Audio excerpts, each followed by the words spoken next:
zay atao tsisy olako raha tsy ao am-piangonana se misy totomaka ba nandeha ny fianarana le zaza manositra be satria miravoravo be milavitra am'zany manao kely mesy eo amin'ny tongony eo tapitra ny fotoana nalaina ny rano tena tsy hitako ma Jesosy zay atao fanomata ditiko nampianariny dady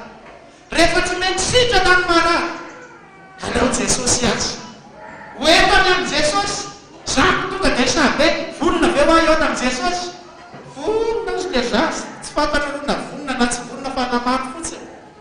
na masiniko ny rano natombako tamin'le tongony nametrahako tanany vavà tsara roa amin'ny sivy ahy mivavaka fa za matory atao am-piangonana ianao any an-trano de hitatsika eo zay mitranga amin'ny dimy maraina misy manara-drindrina de natondona varavara izy zao ma mbola maisina ny andro a toky ozy le zaza kely taitra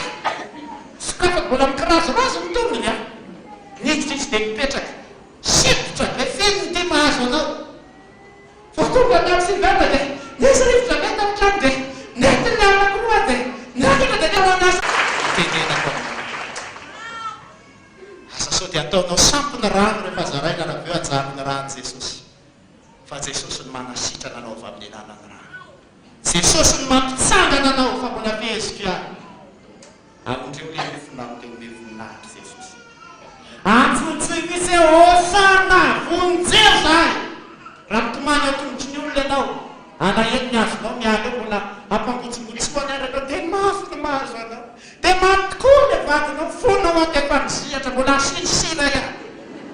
zany rehefa mitomany any aman'olona mo de ataony hoe zay de atao sinsina ihany fa rehefa mitomany eo tongotry Jesosy matsiaro maivana matsiaro afaka amaranako azy zavatra nataon'ny tompo tamiko ty izy roa vavolombelona itson'Andriamanitra hanao ny asany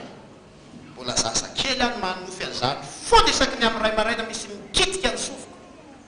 de lasy zay mandehandeha ny tanàna any lehilahy ny akanjo fotsy be tsy hitako ny tarehy rehefa nanomboka ny tany